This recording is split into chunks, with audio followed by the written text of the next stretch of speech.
I think a lot of times when we think about freedom, we think about what I would call individual freedom. So that's our freedom to just, we get to do whatever we want, right? And it's a beautiful thing, to have autonomy and, to be able to control our own lives in a certain way. Wonderful and important.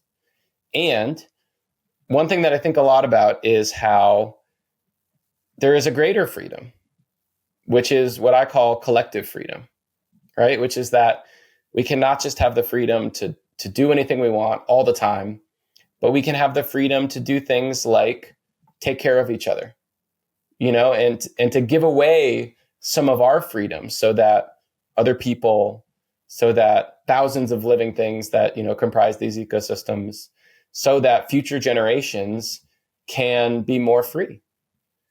And I think we live in this world where, and the forests are a good place to look at this, right? We've seen that past generations have exercised their individual freedom at our expense. I say in the book, like, I've never had the freedom to live in a world of old growth forests, to live in a world of wolves and mountain lions, eastern elk and caribou, who are the primary herbivores on Vermont's landscape just a few hundred years ago. I did not know that. Eastern elk and caribou were and now here. Extinct species of elk. Yeah, but all of these things, like, those are also freedoms, and I have not had the freedom to live in a world without climate change and a biodiversity crisis and a mass extinction and all of these other things that we face.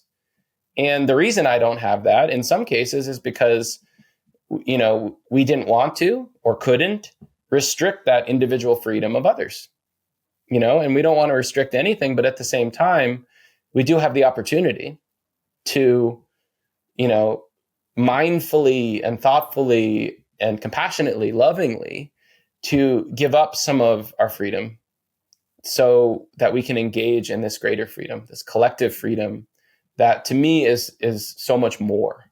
So that was kind of a pie in the face for me too. Is that, I come from the Midwest where people are very conservative, and individual freedom is the thing. It's the thing.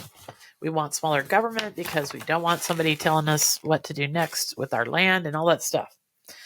But then when you were telling me about this, and when I read that freedom chapter, I thought about something that I'm asked a lot.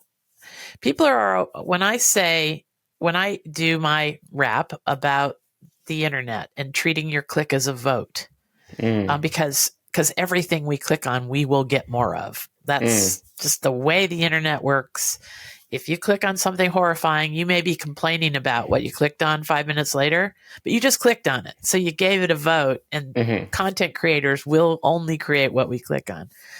So I go on, I do my little talk about that. And then inevitably, if I'm being asked about this from a journalist, they'll say, oh, so are you saying that you're for censorship of the internet? And what I always say is, yes, self-censorship. Self-censorship. We don't need more rules. We just need people to give up a little of their freedom, like you're suggesting, for the greater good. Yeah.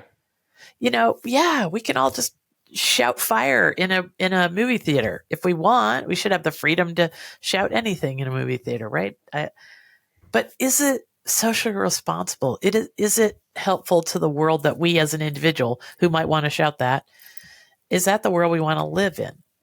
So I think you're asking us to really look at our freedom as a gift. If we give up a little bit of it, we can give a gift to the future.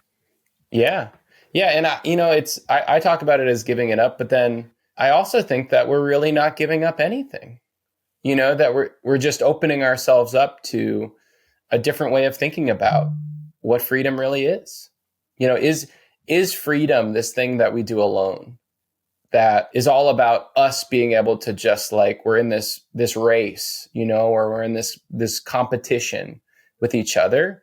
Or is freedom the opportunity to, like, use our power and our autonomy as human beings to build a better world?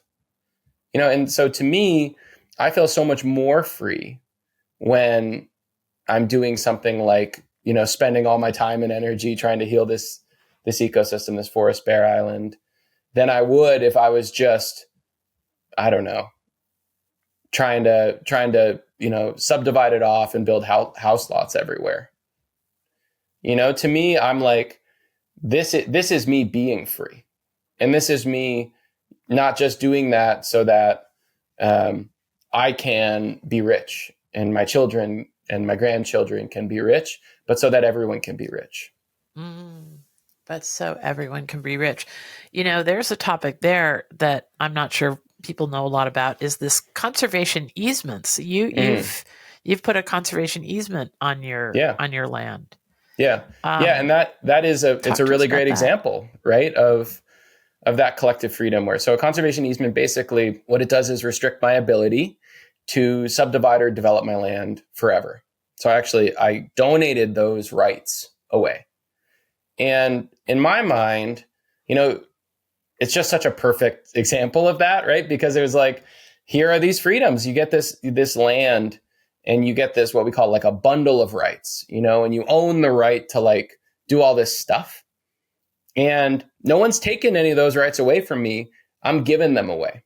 And I'm giving them away so that future generations will be guaranteed to have this one little piece of the world still be here, right? And to have this forest that will be protected and remain a forest forever. And it just felt like, that was not me, denying myself anything, right? That was me taking this opportunity for this, tremendous freedom on behalf of us all. And what a gift. And I think that there's a lot of examples of like that, where, we do have these choices.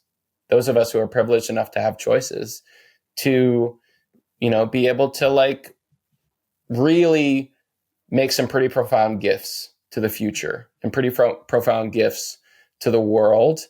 And you could see them in one light as being at our own expense, but they're not. They're also a gift to us.